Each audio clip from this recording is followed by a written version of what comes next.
اے پیغمبر، لوگ تم سے عزت والے مہینوں میں لڑائی کرنے کے بارے میں دریافت کرتے ہیں، کہہ دو کہ ان میں لڑنا بڑا گناہ ہے،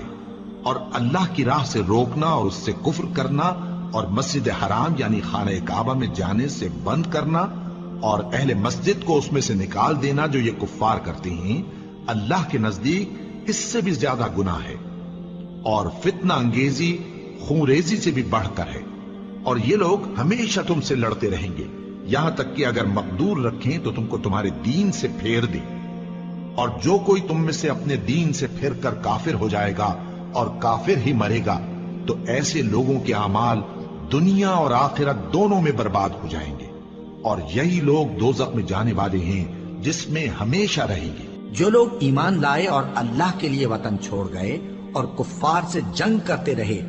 وہی اللہ کی رحمت کے امیدوار ہیں، اور اللہ بخشنے والا ہے، رحمت کرنے والا ہے۔ اے پیغمبر، لوگ تم سے شراب اور جوئے کا حکم دریافت کرتے ہیں، کہہ دو کہ ان میں گناہ بڑے ہیں اور لوگوں کے لیے کچھ فائدے بھی ہیں،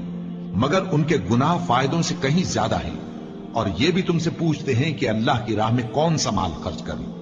کہہ دو کہ جو ضرورت سے زیادہ ہو۔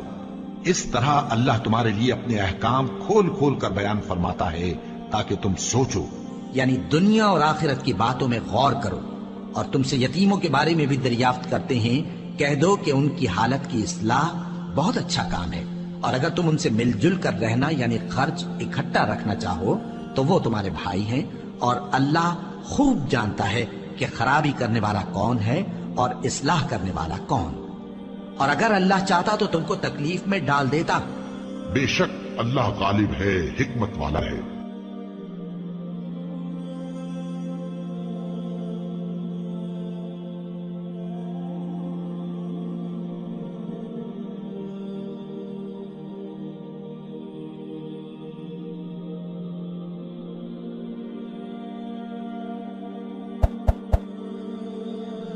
you